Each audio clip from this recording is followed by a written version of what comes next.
Hey, my fellow listeners. We know you guys love these creepy stories, yet most of you aren't subscribing. Please hit that sub button and join the family. Hit the bell icon so you never miss another video. You'll also be supporting me. Thank you.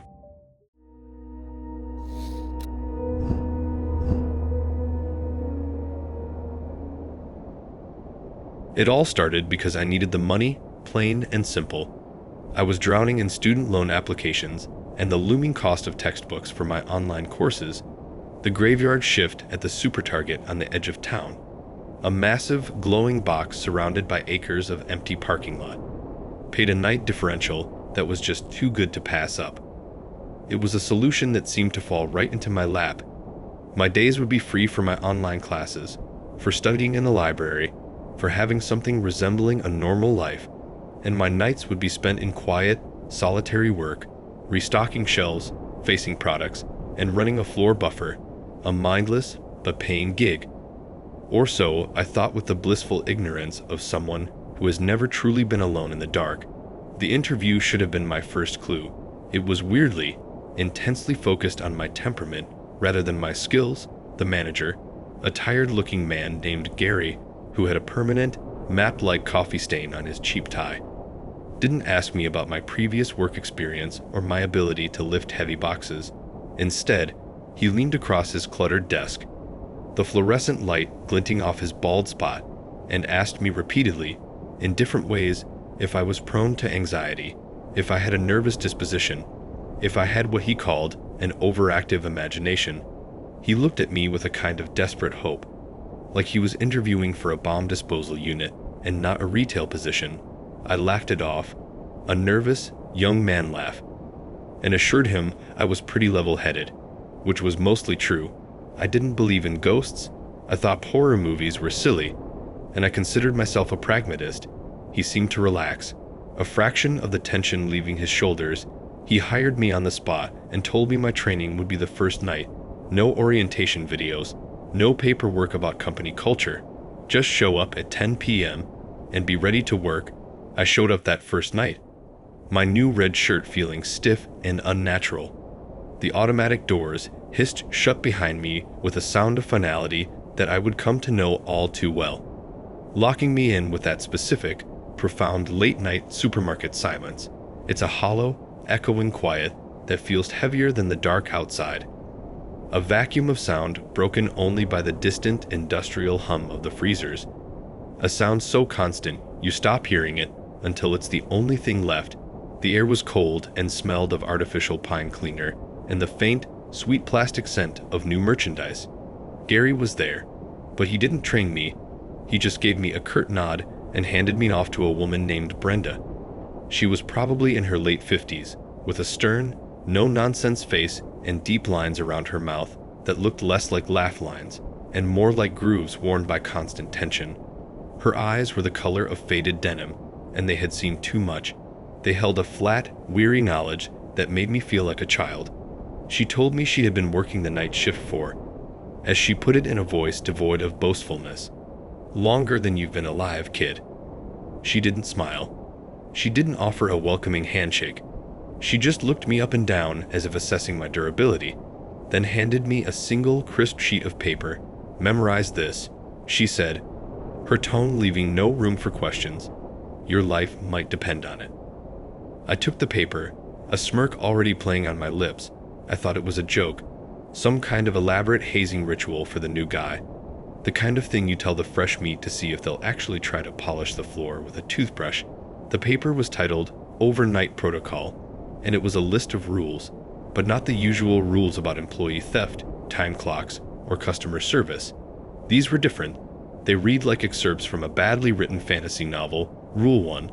The store music must remain on the nighttime playlist at all times. If it stops or changes to another playlist, such as the upbeat daytime mix or the holiday favorites, you are to locate the control panel in the stockroom and reset it immediately. Do not continue working. Do not pause to finish a task.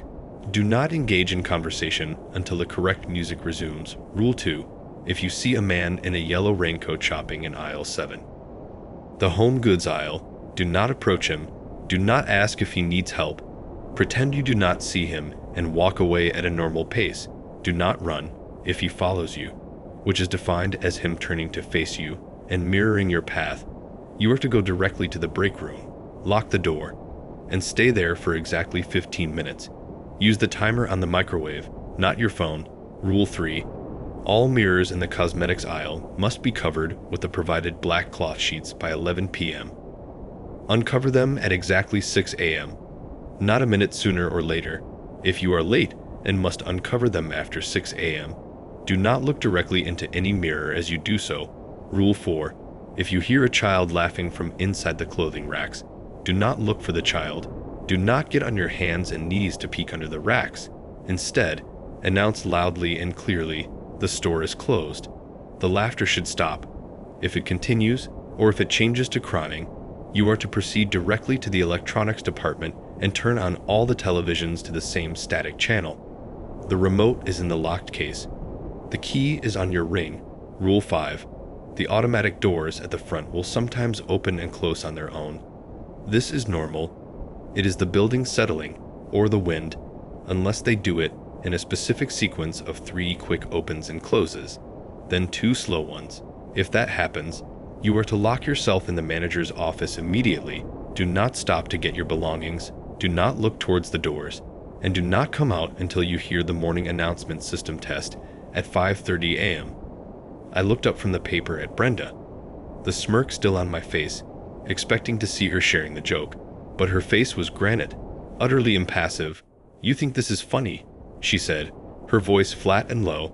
It wasn't a question, it was a statement of disappointment. "A guy named Robert thought it was funny last year. He was about your age. He laughed just like you did. We found him in the dairy cooler during the morning shift change. He had tried to stack all the yogurt containers into a giant, wobbling pyramid. He was sitting in a puddle of spilled milk, crying, and couldn't remember his own name. He doesn't work here anymore." She let that hang in the cold air between us.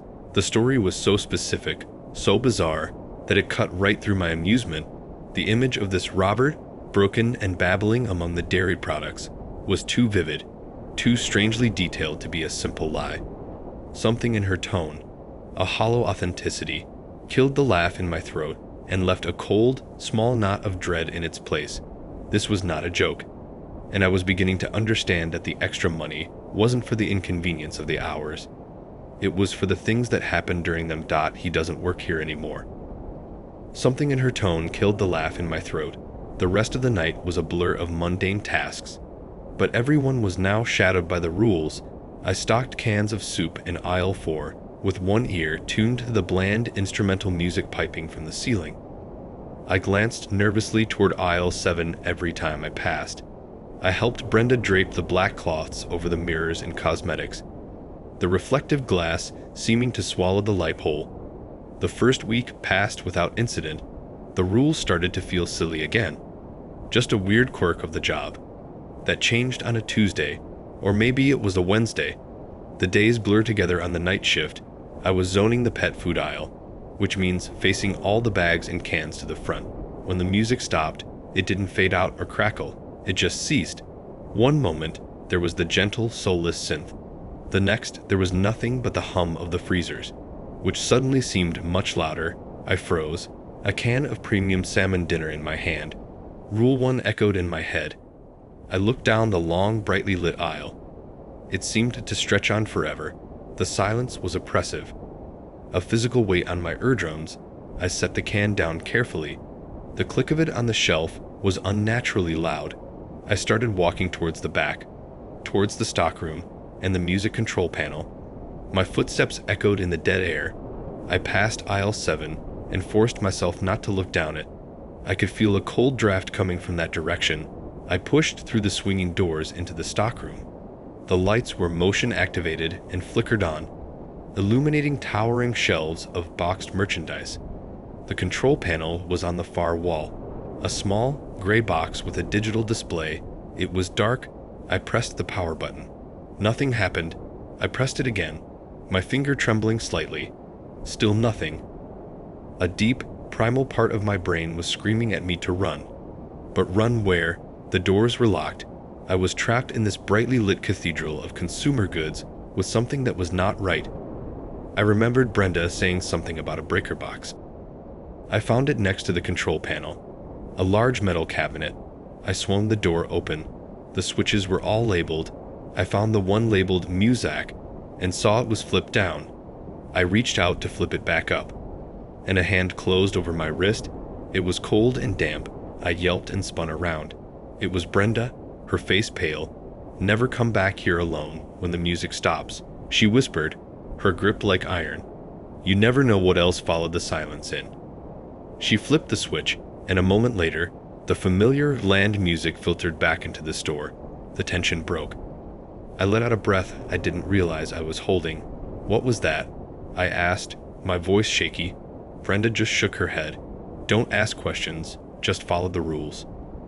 A few nights later, I saw the man in the yellow raincoat. I was pushing a pallet of paper towels towards aisle 12 when I saw a flash of bright yellow from the corner of my eye in aisle 7. I stopped, my heart hammering. I slowly turned my head. There he was. He was tall, too tall, and the raincoat was a garish, shiny yellow, the kind you see on fishermen in storms. It was dripping wet, forming a small puddle on the polished floor around his feet. He wasn't looking at any of the products. He was just standing there, facing the shelves of scented candles. His head was tilted at an odd angle. I remembered the rule. I looked straight ahead, my hands gripping the pallet jack handle until my knuckles turned white. I walked forward, forcing myself not to run. I could feel his presence behind me, a cold, wet pressure against my back. I didn't look back. I walked past the break room and kept going, all the way to the electronics department. I hid between two shelves of video games and waited. I counted to 100, then 200. When I finally gathered the courage to peek out, the aisle was empty, but a trail of wet footprints led from aisle 7 all the way to where I was standing. They stopped right at my feet. The worst night was the one with the clothing racks. I was tidying up the toddler section, folding tiny shirts, when I heard it, a high, clear sound of a child giggling. It was coming from inside the round rack of winter coats. The sound was innocent at first, but it went on too long, a relentless, joyless giggling that echoed slightly in the quiet store. My blood ran cold. Rule 4. I swallowed hard, my mouth dry. "The store is closed," I said, my voice cracking. The giggling stopped for a second.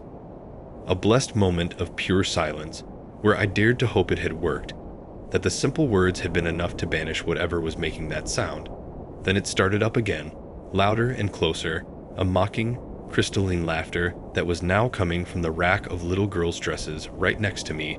The tiny, frilly garments swayed slightly as if brushed by an unseen form.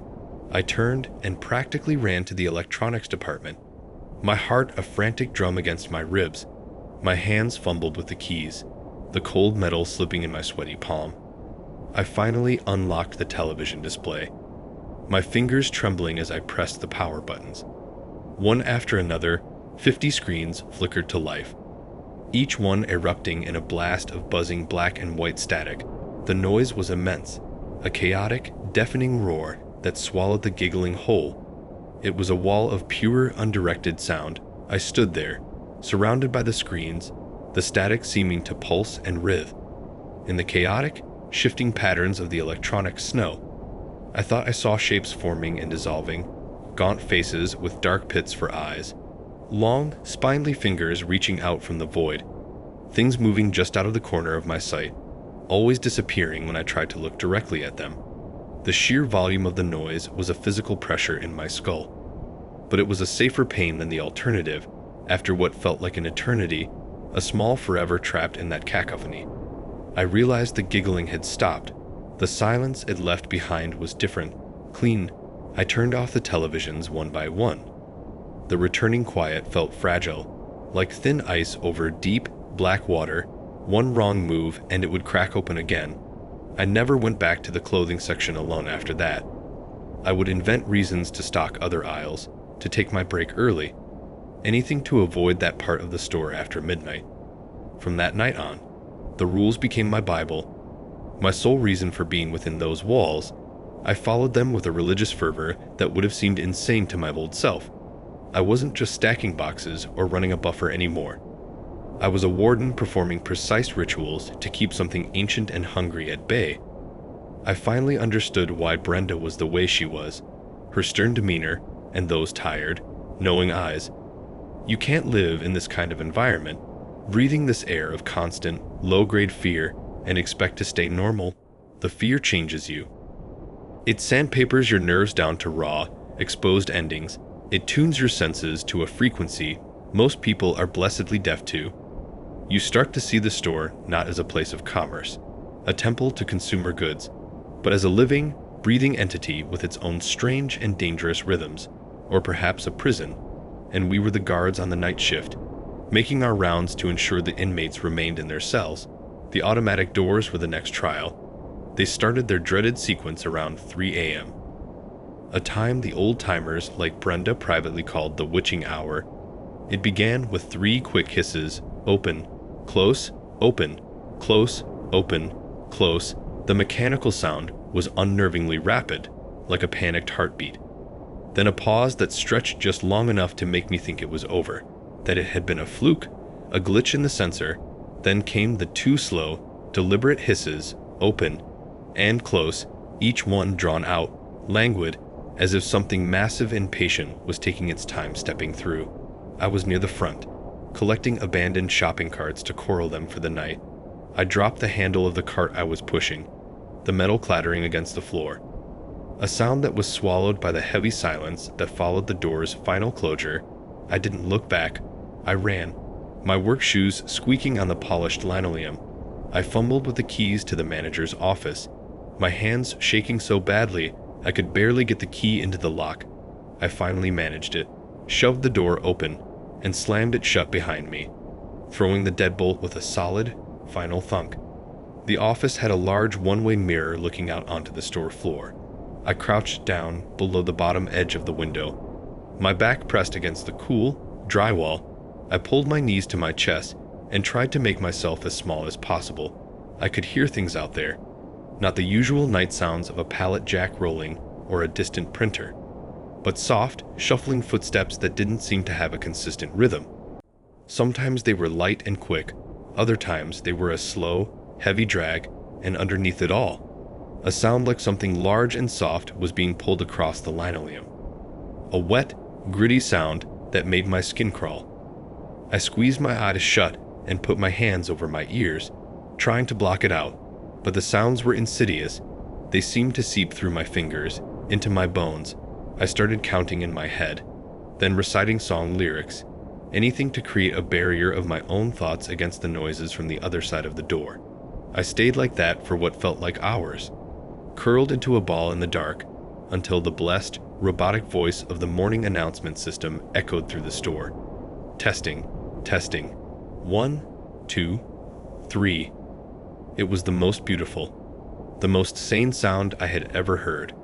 A signal that the night was over, that the sun was rising somewhere beyond the locked doors. When I emerged, the store was pristine, silent, and empty. There was no sign of whatever had been out there shuffling and dragging, no footprints, no slime trails, nothing out of place, but the air smelled faintly, unmistakably, of ozone and wet earth, like the air after a lightning strike in a forest. I never mentioned that night to Brenda, and she never asked, but the next evening when I clocked in, she looked at me from across the time clock and gave a slow, almost imperceptible nod. It wasn't a friendly gesture, not really. It was a look of grim understanding, a silent welcome to the club of people who know, with absolute certainty, that the world is not what it seems on the surface, that there are cracks in reality, thin places where things that should not be can sometimes slip through, and sometimes you just need a job. And you end up mopping the floors right next to one of those cracks. I still work here. I tell myself it's because I need the money, and that's still true. The differential is good, but it's more than that now. A strange, twisted sort of loyalty has taken root in me, a feeling that if I leave, whoever replaces me might not be as careful, might not have the necessary respect for the rules. They might laugh at the list. They might bring a vanilla latte into the store. And I can't have that on my conscience. The thought of someone else's carelessness unleashing whatever it is we keep locked in here with our rituals is a heavier burden than the fear itself. So I come in every night. I make sure the music is playing. I cover the mirrors with a solemn reverence. I avert my eyes from the man in the yellow raincoat. And I follow every single strange, arbitrary, terrifying rule to the letter, because I know, with a certainty that sits deep in my bones, colder and harder than any fear, that the rules are the only thing keeping the night things outside, or maybe, and this is the thought that truly haunts me during the long silent hours, they're the only thing keeping us in.